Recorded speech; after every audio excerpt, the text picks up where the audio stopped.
Yeah, let me start, Michael, with what's going on with BRICS here in Brazil, in Rio de Janeiro. They've started summit, and they were talking about many things, but one of the main issues that they were talking about is the tariff, and how the tariff issue is they're trying to deal with tariffs and the way that the United States is dealing with the rest of the world. Your take on that so far with the BRICS summit?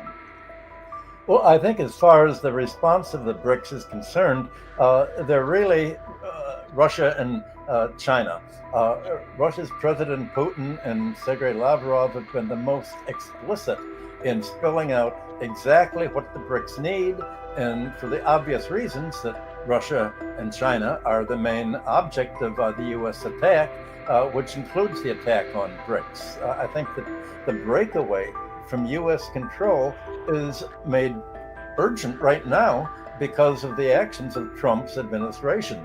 But the rest of the BRICS are more reactive than proactive. They're complaining, but they haven't really put in what are the specific policies that they can impose to free themselves, and that is really what's needed. And they haven't gone to that yet. And what they're dealing with is the fact that Trump realizes what economists and the public shied from acknowledging, that the post-war American era is over. But there's still very little discussion of creating a real alternative. And the BRICS closing report emphasized that they want higher quotas for the International Monetary Fund and the World Bank. But that doesn't provide an alternative to the U.S. neoliberal worldview. It doesn't really talk about what kind of alternative institutions they need to avoid the whole kind of neoliberal development trap that was imposed by America in 1945 and has made itself very rich for the 80 years past, but is not making America rich anymore. So all of a sudden, America is changing all of the rules. And the fact is, the BRICS have yet to decide their own rules. And the only alternatives of a leader that I see are those by the Russian leaders. So I think what's happening, I want to say what's happening in the US so I can put the context for the BRICS. And what's happening in America is much like happened to the Soviet Union in the 1990s when it was breaking up. There's a grabitization, a grab bag. The post-war elite see that the game is over, and they're taking everything they can to get out at the economy's expense. They're carving it up, raising monopoly prices, lowering the tax on themselves, cutting off government programs. The class war is really back in business. And I think the same thing is happening in Europe. The European military stocks are soaring in price, and governments are scaling back public spending and creating a social crisis. Then Britain, Germany, and France, wages are going down. Same thing's happening in Japan. So the American allies are part of experiencing the same kind of breakdown that the United States is. And the question is, what's going to take the place of this new kind of grabitization, where the United States says, well, we can't follow the old rules of free trade and investment that made us rich for the last 80 years. We're going to impose tribute on you. What are you going to do about it? And the question is, can the West prevent the global majority, which I think is more important than the BRICS, from becoming just a prosperous new center growing without the United States control and making itself the beneficiary of its trade and investment, not foreign investors. And all the United States can do to stop it right now is to act as a wrecker. And within BRICS, it's trying to use, I think, India and Brazil to weaken any real break from U.S. policy. And I think Trump's imposition of the 50% tariffs on Brazil yesterday was trying to bully it into submission to the United States, and he said if Brazil imposes reciprocal tariffs on the United States, he's going to raise the tariffs on Brazil more than 50%. And after I hear Richard's take, I want to discuss what I think the global majority and the BRICS really need. Go ahead, Richard. Okay, I agree, but I would come at it, I guess, a little differently. I've been struck by what the BRICS have achieved. I agree with Michael. The blueprint for how to get beyond where we are now is not there yet. I don't think they've come up with it. I think they are not sure themselves. I think there are too many disagreements and divisions among them that they haven't worked out. The key is that the world's splitting into two parts, and the U.S. Diplomats see this as a civilizational split.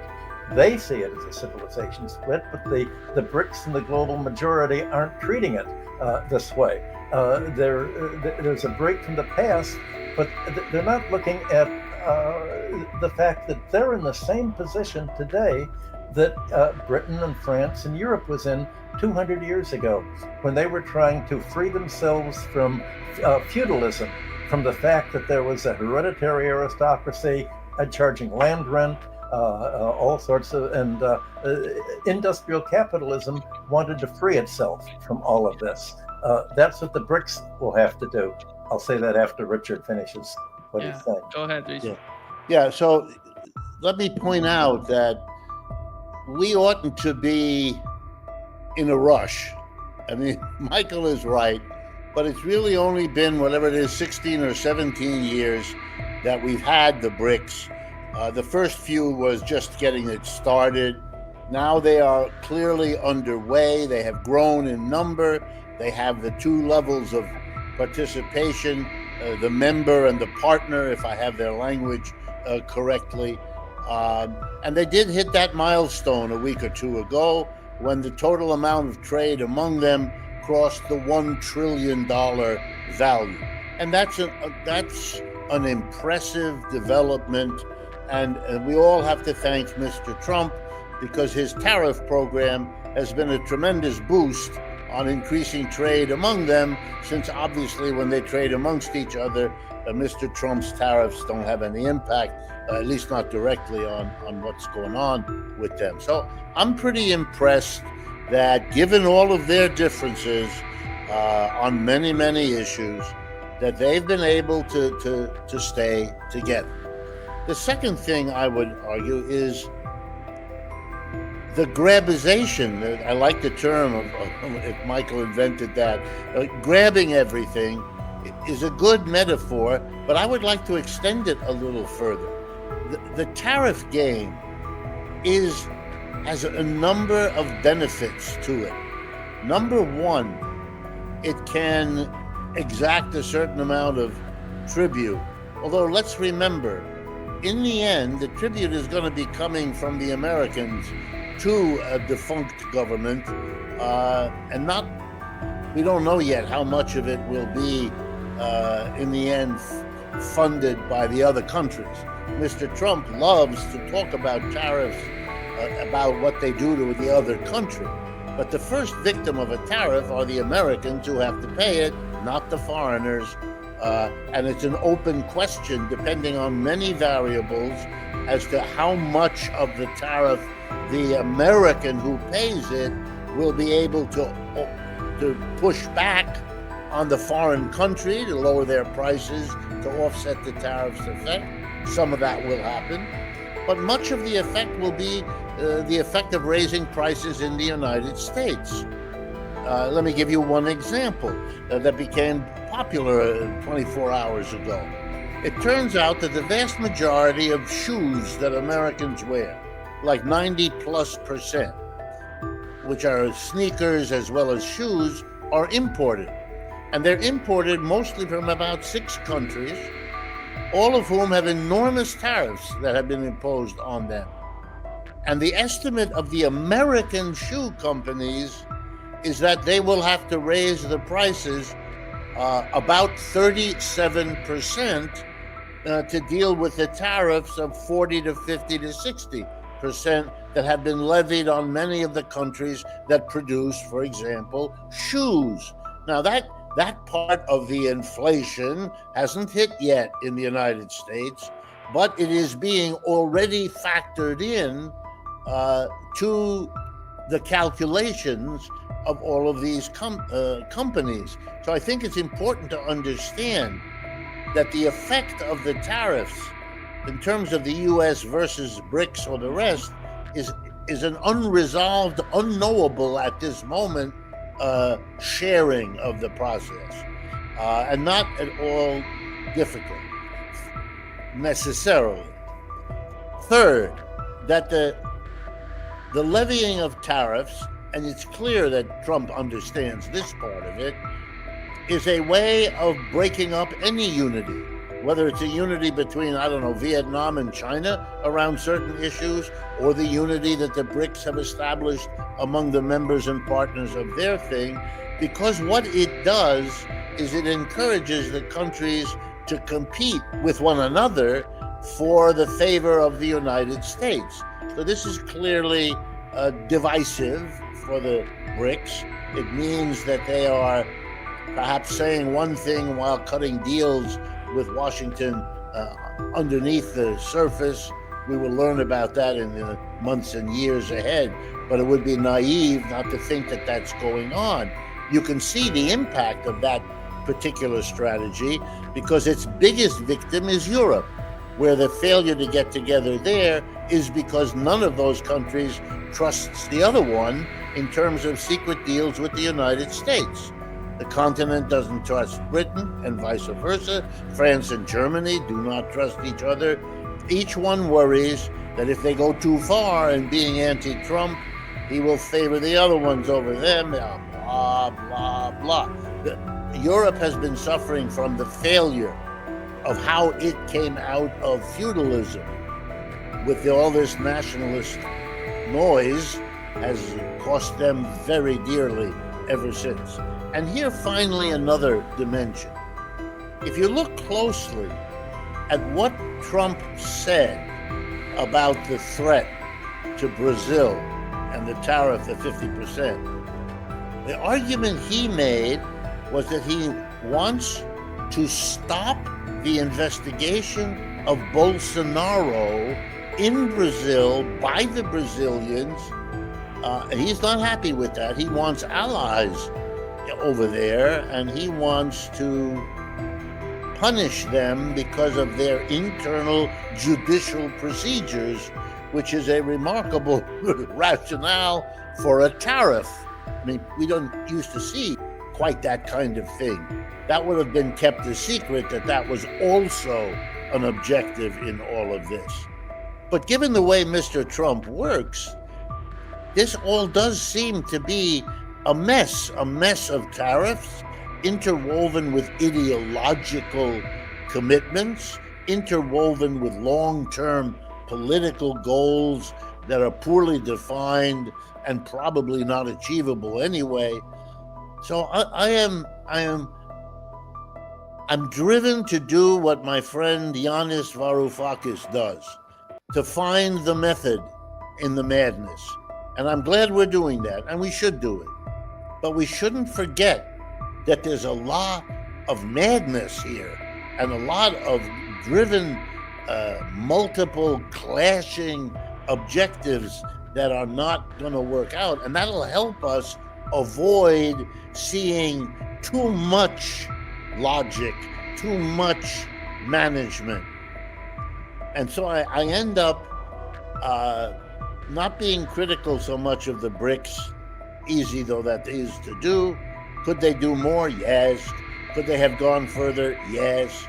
But even Lula, if I could conclude on that, did an interesting thing in his most recent speech that I've read, in which he says, I am not one of those who attacks globalization.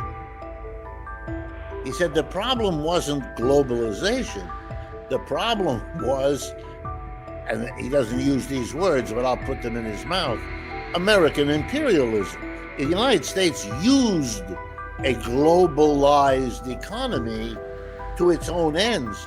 Mr. Lula wants everyone to understand that globalization is still on the agenda, and he, for one, favors it. And I see there the echo of the Chinese supporting free trade and all of the others, and repositioning the world around this old capitalist struggle, free trade versus protectionism. And they are becoming cleverly the champions of a free trade regime over against the narrow, backward-looking, remember, MAGA, backward-looking protectionism. And that, I think, is a very powerful image and changes. It kind of changes what is the advanced world and what is the less developed world. And it substitutes, and that's what Michael in a way is asking for, is substituting not the strategy of economic development, that remains to be spelled out, but it is very smartly reconceptualizing what's going on in the world around the globalization, protectionism. And that is very different from what the United States is trying to construct as the way to understand the world economy. Well, I think you're right. What is really at issue is what kind of an economic system is the world going to have, at least the world outside of the United States. And it's not just, the problem is not just capitalism, it's particularly the European and the American version of what capitalism has begun, which is very different from how it began. And I'd like to make the point that the global majority countries today are facing a problem very much like was faced by Europe when it broke away from feudalism, from the control of the past, from the control of a predatory, hereditary aristocracy that was holding the land and charging its rents and establishing monopolies to pay its foreign debts, and had a predatory banking system. The whole system had to be revised, and that's what made industrial capitalism revolutionary. Industrial capitalism wanted to free economies from this whole burden of the rentier class that had emerged out of feudalism. And the solution to do it is Adam Smith and the French physiocrats and everybody, the rest of the classical economists were saying is, well, first of all, if they're rentiers, they live on economic rent, unearned income. If we tax the land, if we tax the monopolies or prevent monopolies and make them into the public domain, then we're going to become a low-cost economy. And in fact, if England is going to be the workshop of the world, we cannot afford to have the costs of this post-feudal rentier class. We're going to have to get rid of them. Well, let's look at the situation today. Just as Britain and France and Germany had to free their economies from feudalism's rentier burden, the BRICS countries and most of the global majority countries need to free themselves from the rent overhead inherited from the epoch of European colonialism and its creditor control. But the problem is that this rentier control is international. It's foreign. It's American and European, much more than domestic investors. It's the multinational firms that have taken control of the raw materials resources, the mineral resources, the oil, and the land. It's the foreign investors that have bought up the natural infrastructure monopolies and are bleeding them for everything they can do. And it's the foreign investors that have financed local banking and control the local credit system along neoliberal lines. So the what is unique today is that the BRICS haven't come up with the same solution that the classical economists came up with to free industrial capitalism in the early 19th century from all of this feudal structure. And that's what needs to be done, and yet they don't have a body of classical economists. Most of their economists have been sent to and their officials and their administrators have been sent to American universities to study. And if they take an economics course, there's nothing about classical economics. It's all about no such thing as economic rent. Everybody earns whatever they have. There's no exploitation at all. Whereas classical economics was all about exploitation. That's what economic rent is. It's unearned income. Well, today the unearned income isn't paid simply to the global majorities of the BRICS domestic ruling class. It's paid to American and European foreign investors, multinationals. And if they were to do what Europe did to become a competitive industrial economy, they'd say, well, we have sovereignty, and our sovereignty is going to be to do just what Adam Smith and his John Stuart Mill and his followers said. We're going to tax the economic rent of the oil industry, the mining industry. We're going to tax away monopolies, and we're going to have our own antitrust laws, and so that foreign investors can make normal profits on what they invest, but we're not going to let them make super profits in economic rent. And we're going to define the income they make, the taxable income, as their overall cash flow. We're not going to allow foreign investors to say, we didn't make any income because we spent all of our income paying interest to ourselves and charging depreciation on the oil and minerals that we exhaust. Well, that's a tax write-off for this. I'm sorry you don't get any taxes. The entire system that has been put in place to promote the anti-classical, pro-rentier ideological revolution that occurred in the early 20th century and flowered under Margaret Thatcher and Ronald Reagan has to be replaced by what was, by the late 19th century, industrial capitalism evolving into socialism, into a mixed public-private economy where the government regulated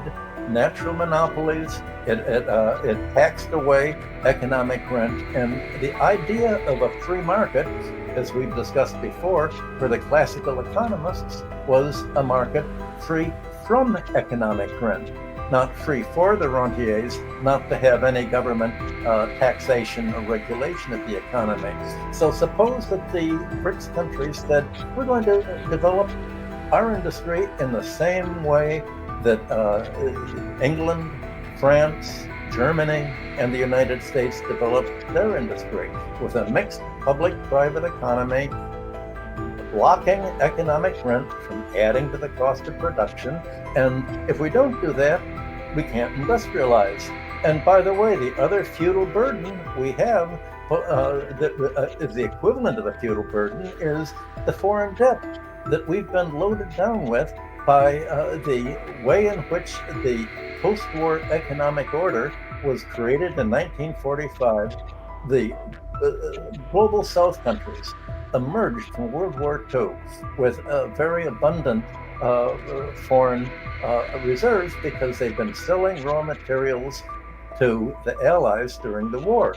And the way in which the United States designed the IMF and the World Bank and the free trade agreement led to the global South countries losing these reserves that they'd been developing during the war by falling into trade dependency and increasingly into debt dependency.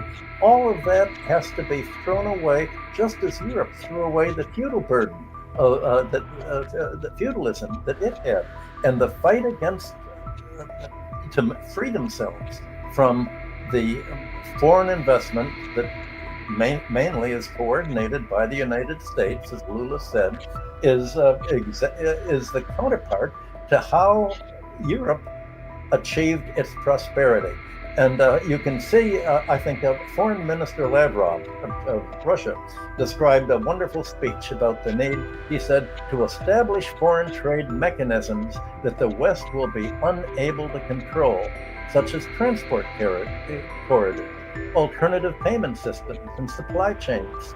And as an example of, he cited how the United States has paralyzed the World Trade Organization that it created on the basis of free trade, but now it's not, free trade doesn't help America because America's deindustrialized.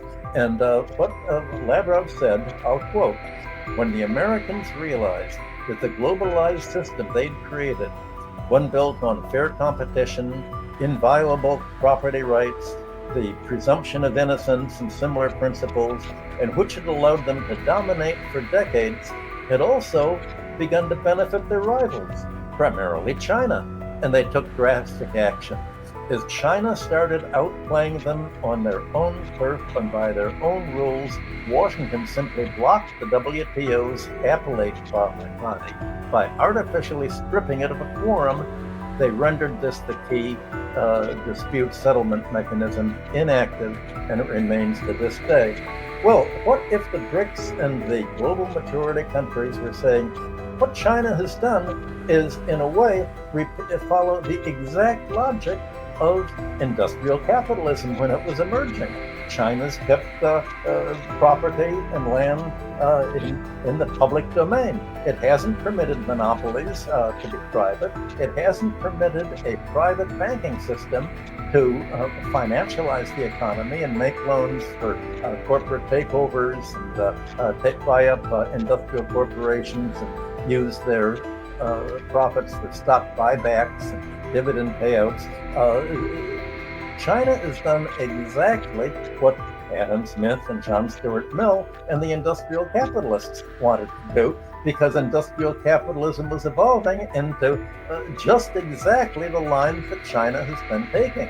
And for the BRICS to become independent of this system that has driven them into debt and trade dependency and food dependency, they would have to say, all right, China has provided a modern version of the classical free market model, free of exploitative rents, and we're going to follow that. But that requires us stripping away the foreign ownership of our oil, raw materials, resources, our monopolies.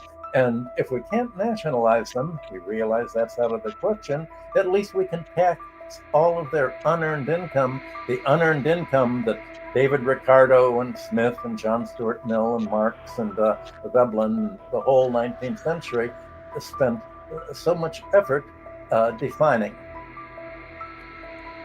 Let me get at this in a slightly different way, I think, that can also capture this. And here I'm going to be relying on Marx and his particular way of dealing with this. You might say that the break out of feudalism comes, whether it's in the form of Smith and Ricardo or any of the others, comes out of a recognition that rent on land has much to do with the growth of population. That's why a square foot in New York City costs a great deal more than a square foot in Nebraska, right? It is not about the soil. It's not about investments that have been put on the land or not. It's basically that more and more people getting an advantage out of being in an agglomerated population enable whoever owns the land simply to raise the rent, and it becomes more and more. And the anti-feud people can be thought of as having come up with a eureka moment. And in the eureka moment, they realized that in order to have access to land, you do not need a landlord. In other words, you can figuratively or not, get rid of the landlord, and you still have the land, which is what the rest of the population, the rest of the economy needs. Well, Marx, in a moment of humor, said the only difference between him and those folks who figured out what I just said is that he wants to add that exactly the same is true of capital. Do we need machines? Absolutely. Do we need factories and offices? Yes. Do we need the owners of those things who can take huge portions of our output in order to give us access? No. We can produce those things. You know how we know it? Because we already do. It's workers who make machines. It's workers who erect buildings. It's workers who do all that anyway. So if the workers do it, why would there be others who aren't workers gathering a revenue? It makes no more sense, Marx says, than having the landlord who inherited from his grandfather a certain spot of land being able to siphon off a huge amount of revenue. And then the punchline, which is just as Michael said, if that revenue were acquired by an agency of the community that wanted economic development, then of course they would use those revenues for that purpose. And that is the old socialist idea. The people do the work. They produce consumer goods for their own consumption. They produce means of production in order to become more productive as a community. In order for this story to be told, you don't need a separate social class gathering into its hands the revenue and only devoting that to growing the well-being of the community if that were their objective.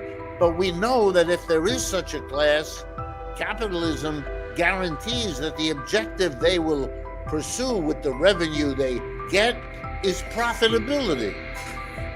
And profitability has nothing to do with the realities that system imposes on us relative to what a community of workers would do if they themselves were in charge here. So let me offer, as Michael did, to the BRICS a strategic focus that might make a real difference.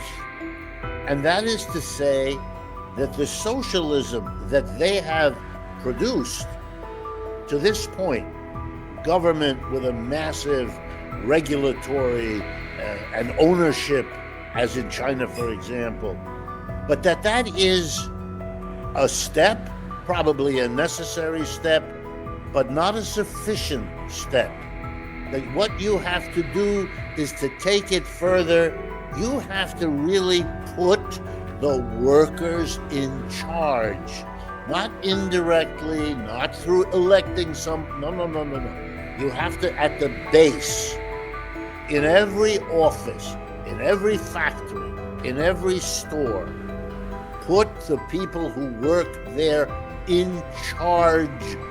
There is no capitalist class anymore. You actually have overcome class division because the employer and the employee have become the same persons.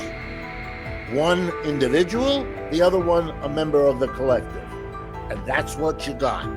No more master-slave, no more lord-serf, and no more employer-employee. Then you have the micro foundation to get the very things Michael is talking about to become possible. But that means that in the BRICS countries, and there is no way that I can see out of this, in the BRICS countries, to the extent that there remain employer-employee organizations, you're going to have to go beyond them. And you're going to have resistance from whoever the employers are, whether these are private individuals or state officials, you're going to have to bite the bullet, not in support of an abstract idea, but in support of the necessary foundation for that alternative organization of the world economy that Michael is talking about, and that the BRICS are moving toward, but are not there yet. Well, moving toward, that leaves the question is, how do you get from where you are now to where you have described as the ultimate dream of socialism? And Marx dealt with that. He really was the inventor of cost accounting for industrial capitalism. And he said that the industrial capitalist was much more than a landlord. The landlord's rent did not add to value. It added to price, but there was no cost of production for land, because land was provided freely by nature. But as you said, as the economy becomes more prosperous and population grows, there's an unearned increment. The landlord did nothing. But Marx said the capitalist does do something. The capitalist organized industry, and Marx included the capitalist's profit as value, not as economic rent, because he said the role of industrial capitalists is to make money by making surplus value, by employing labor, selling its product at a profit, more than they have to pay the labor and the cost of production. But the dynamic of industrial capitalism was that the firm, in order to grow, flows its profit back into more capital investment and more employment. And in that sense, he said the capitalist plays a productive role under capitalism. He says ultimately, as capitalism plays this role of creating industry on a larger and larger scale, it is preparing the whole structure for socialists to take over, and at a point for there to be socialist management. And he described the whole structure of the capitalist's income. Here is the earned part of income, the actual profits on the necessary capital investment for factories. But the cost of producing capitalist industry included land rent and other factors. These should not be tax deductible at all.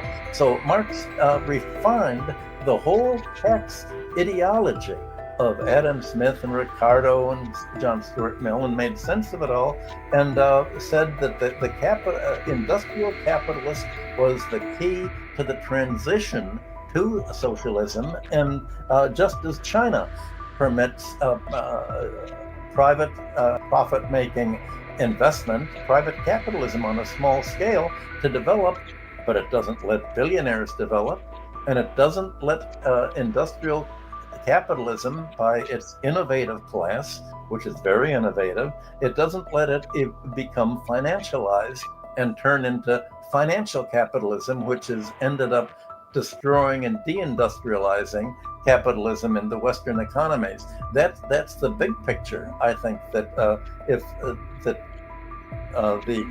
BRICS and global South economies have. But to do that, they need a whole idea of cost accounting and how exactly do you tax these firms so that you say, we're not going to nationalize you, we're just going to make sure that you actually earn what you produce. If you make a capital investment, the value of the physical capital, mining equipment and oil drilling equipment, you're permitted to a regular profit on that, 6, 7, 8%, whatever it is. You're not allowed to make a profit on the vast economic rent investments that you've made. That's not an investment. So we're dealing with a whole different concept of national income, gross national product, to get rid of transfer payments to the foreign investors that are not part of the product at all, but are a transfer essentially a tribute to the rentier class that's largely foreign. So I wanted to introduce that. In order to do that, they'd have to read volume 2 and 3 of Capital to pick up where classical economics actually evolved into in the 19th century. Yeah, I don't think we disagree, except for me, I want to stress the micro level adjustment change that radically reorganizes every enterprise in order that then they can together do what you just said. In the interest of reproducing their power and their social situation, they have to have those kinds of rules in place so that, for example, no one enterprise, even if it is organized as a cooperative, can have a monopoly position. That is not available. Whereas we know that in capitalism, the competitive nature always produces winners and losers and has no reason not to go until there's only 1 or 2 or 3 monopoly or oligopoly that's left. And that the production of a monopolist is intrinsic to the capitalist system. It constantly produces and reproduces them. That's why there is Jeffrey Bezos and there is Elon Musk and all the rest of it. It is not only is there nothing preventing it, the system is set up so that every capitalist that I've ever met dreams of having quote unquote market share. Well, that's a none too subtle idea. That's about getting the ability to jack your price up above what it would be if you did the kind of cost calculation Michael just specified. If we're going to do our job, we have to specify the political economy that could set itself the task of limiting monopoly. You know, we tried that. We had the Sherman antitrust bill in 1890. We had the Clayton Act in 1914. Those are spectacular failures. They haven't stopped monopolization. Never did. It is a fraud. We have an antitrust department that's another fraud. That doesn't do its job. And it doesn't do it whether it's Republican or Democrat, because that's built into the system. Bank finance depends on what kind of market share you can promise the banker you can get with a loan that allows you to wipe out your company. That would not be possible if you just differentially organized the base. They would not permit that because they could all be victimized by it in a way that could actually stick. And I think, therefore, that these are the next steps of a BRICS. But there's another dimension to this that I don't want to lose, and I would like to hear Michael's comments, which is, it seems to me that the BRICS already are a historical transformation. The fact that if you add up, I know I've done this before, but I want us to think about it. If you add up the GDP, the gross domestic product of all the BRICS countries now, we're talking roughly 35% of global GDP. The G7, that's the United States and its major allies, if you add up their GDP, we're talking about 27, 28%. For me, that's it. We're done. We are no longer where we were for the 80 years since Bretton Woods. That is, in a world economy where the United States and its allies are the obvious global, world-shaping economic power, and with that, the political, military, and ideological. We are not the economic center of the world economy. The United States isn't. And the gap, we crossed the line in 2020. So here we are 5 years later, and the gap has gotten only bigger in favor of the BRICS and against the United States. This, in my judgment, sits as a relentless pressure on Mr. Trump, on everybody in this country, whether they admit what I just said as a statistic or they don't, consciously or unconsciously. They have a sense an ominous sense that the march of time itself is now their enemy. And so there's a desperation that then comes and produces that grabbing mentality that Michael started us off with today. But that is a mentality grounded in an actual material transformation. And the BRICS, I suspect, somewhere, they know it too. They don't know what to do quite. Michael is right. They don't know quite to do what to do. On the other hand, they are trading more with one another than they ever have, and it is not only emergency trading. In other words, it's not just Russia selling oil and gas to China and India because they can't manipulate. And now a final word, because Michael mentioned the Russian Foreign Minister Lavrov. In the same speech that Michael refers to, Lavrov gives a statistic, and I've checked it, and it's correct. Here it is, and it's something to think about.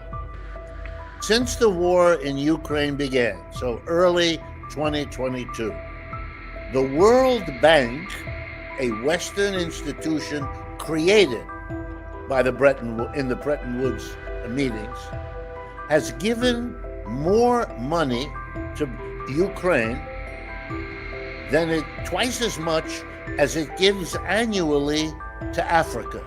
Now, let me remind you, the population of Ukraine is 39 million people. The population of Africa is 1.55 billion people. Now, there is no justification on earth for such behavior, except if you are desperate and you're mobilizing every nickel you can. You don't care what the fallout. That's behavior of people very different from what we used to see. It's just like Mr. Trump ending foreign aid to Africa and then inviting those 5 sad leaders yesterday to talk to him.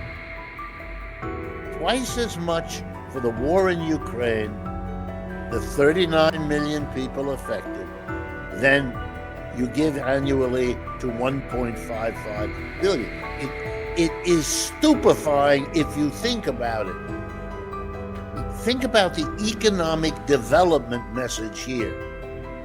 Helping Ukraine basically blow away everything because the money is used for war, versus helping 1.5 billion people who are the victims of economic underdevelopment par excellence in the world we live in.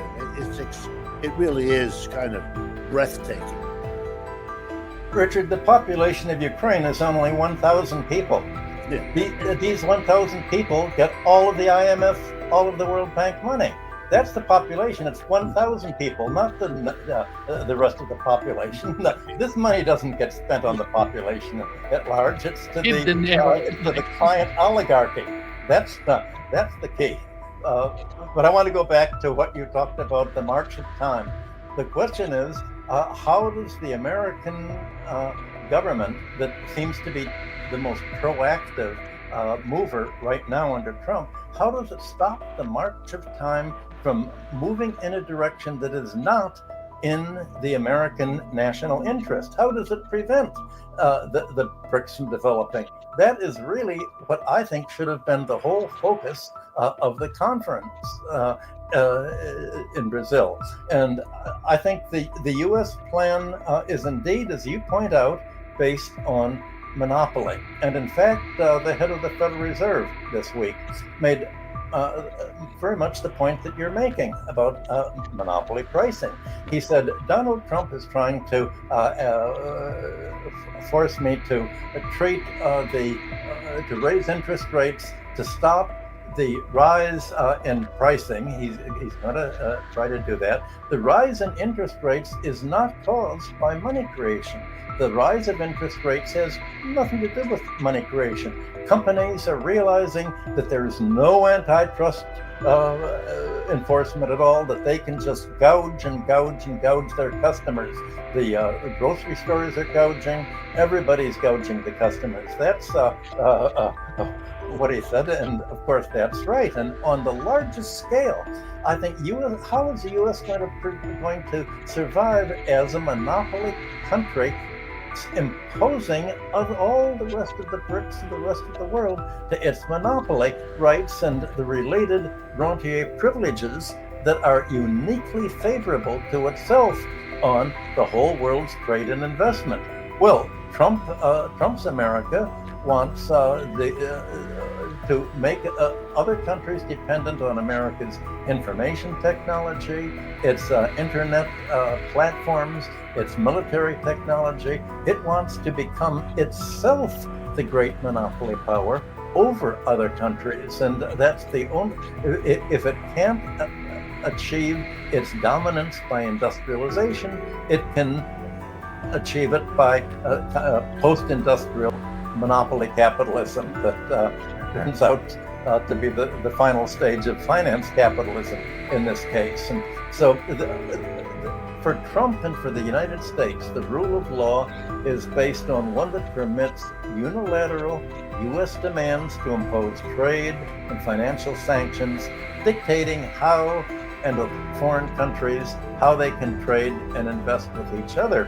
And you'd mentioned in the first part of your talk, who's going to pay these tariffs? Is it going to be the American consumers or the foreign exporters? Well, a lot of these tariffs won't be paid because the trade won't exist. Foreigners cannot afford to gain access to the American market paying these tariffs, and the Americans cannot afford to buy from foreigners with these tariffs in. There's going to be a shrinkage of world trade in all sorts of all of the connections that have been put in place for the last 80 years have been pulled up, and you're going to have such an interruption of trade that the real question of the BRICS facing them is, well, now if we can't export to the U.S. and we're not going to import from the U.S., how do we make our trade and investment with each other instead of with the United States? That's what they have to do, and all of that is going to require the creation of new international institutions, such as Russia and China are taking the lead in trying to promote. The United States is trying to prevent this. They're trying to do everything they can to break up the creation of any alternative, and that's what the Americans themselves call this a clash of civilization. And it's really the American idea of civilization is you impose the neoliberal financialized economy that we have, and the alternative is autocracy, dictatorship, like America will say you have in China. But America's idea of democracy is client dictatorships. And the idea of democracy are countries that are growing and rejecting client dictatorships and taking sovereignty for themselves. And so it's really, we're dealing with a fight not between American civilization and the British civilization, but between barbarism and the very principle of civilization based on international law of equality of nations in terms of sovereignty, freedom from foreign interference, rules of war making, all the rules that have been smashed by American policy in the last few years. Also, I'd like to just turn, in the few moments we have left, to turn the old free trade argument against all of it. The United States is closing itself by a wall of protection. All these prices are going to be raised by virtue of the tariffs imposed on them, more or less. And the important thing to keep in mind is that in the rest of the world that is not following suit, the prices will be lower than what they are in the United States. Some more lower, some less lower. but lower. And that begins to be built in to the price systems outside, that they become more and more differentiated from the monopoly protected prices inside the United States. And that will mean that the United States as a capitalist totality will be in a deteriorating competitive position with the rest of the world, because all the inputs here will be higher priced than their equivalents outside the protection zone. That's not a sustainable arrangement. Or to put it another way, that will become itself a mechanism that over time deteriorates and isolates the United States' capitalism from the rest of the world. So that's not a viable strategy either.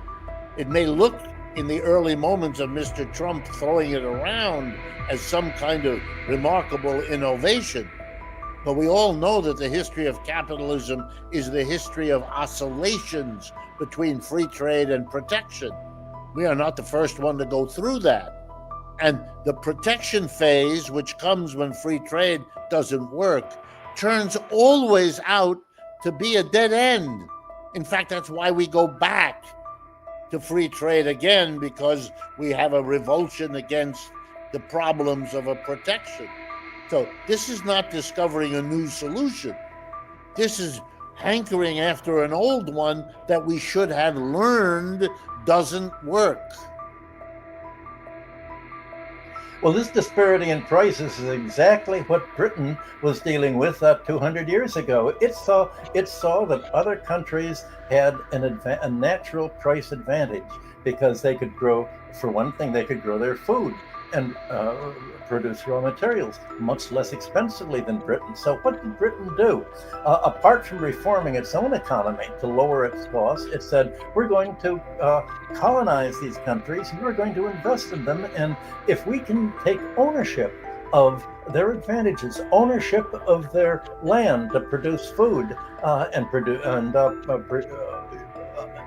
ownership of their raw materials, then instead of these countries getting the benefit of their low cost of production, our British and other colonialist European owners are going to have we're going to carve out our ownership of these countries' natural patrimony, their land, natural resources, and infrastructure for ourselves, and they'll be part of our own economy, not these economies. So this is what led this perception of the threat of lower prices abroad led to British colonialism and imperialism and the development of financial imperialism in the form of multinational corporations buying control of all of the basic resources and assets that made these other countries more naturally competitive than Europe, with all of its burden of its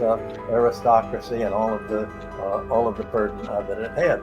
That's the kind of fight that is being waged today. It's as if we're seeing a new attempt by Americans to do what the European colonists did in taking over Africa and other countries and investing in the global south and taking ownership of their resources, denying the income from these resources to their host countries. This is host in the sense of host to a parasite taking out its value. This is exactly the fight that has to be recognized by the global majority countries, and I think it has been recognized by Lavrov's speech and by the Russians and certainly by the Chinese. But the problem is, how are you going to get BRICS to say this requires a really radical restructuring of the world order? This is a civilizational fight. How are we going to create a plan for this? And so far, they really haven't developed a plan. There was talking about de-dollarization as if somehow that could cure the problem, but that goes way beyond getting free of using the US dollar. It's getting free of the whole finance capitalist rentier organization of the economy to free the economy from this. And of course, that's what industrial capitalism was supposed to be doing as it evolved into socialism. So you're right. The BRICS and global South countries have to evolve into socialism. And the question is, can this be done without a revolution? We posed that at the end of the last show. It took a revolution in Russia in 1917, a revolution in China in 1945. Can the other BRICS countries and the global majority achieve this alternative to the US, European exploitation without a revolution? The United States is going to do whatever it can to fight against it, and that's what's going to be determining the next few years of international diplomacy. Yes, and I want to remind everyone not to be too gloomy here, that when you saw the European economies go from the 19th century of more or less free trade to the 20th century's shifting over to colonization and protection of each colony, a set of colonial properties against the other, that eventuated in World Wars I and II. And we ought to wonder, one of the reasons you don't want to go down the road of protection accompanied by military forces to impose that protection. And notice that the budget just passed by Mr. Trump, expands the military and expands the police. That's so-called Homeland Security. Everything else is cut because you have to focus on protection in all the meanings of that word. That has led to war over and over again, especially as the beleaguered country tries to stop the others from protecting themselves. What happens if and when the BRICS, I'm not suggesting it, but if and when the BRICS were to sit down and to, as a unit, respond to the tariffs of the United States with a uniform tariff among them, where they are a common market and the United States is the excluded one. People with a memory will see here the very evolution of colonial empires, the American, the British, the German, the Japanese, which were the 20th century's causes of the greatest world wars the human race has ever seen. This is not a solution, what is being done here. This is an act of desperation coming out of the grabbing that Michael talked to us at the beginning today. Well, to create a common market is exactly what China is trying to do with the Belt and Road Initiative. If you're going to have a trade among yourselves, you need transportation. You need the Belt and Road, and that's exactly what the United States militarily is trying to do to block it in Afghanistan, in Iran with the Azeri and Azerbaijan activities. This is exactly what the geopolitical fight of the next few years is all about, trying to break the ability of other countries to work together and to tear up all of the connections, leaving no alternatives but depend upon the United States and Europe. That's the new Cold War, and it is a war of what kind of civilization is the world going to have, or at least the world outside of the golden billion in the United States, Europe, and its allies.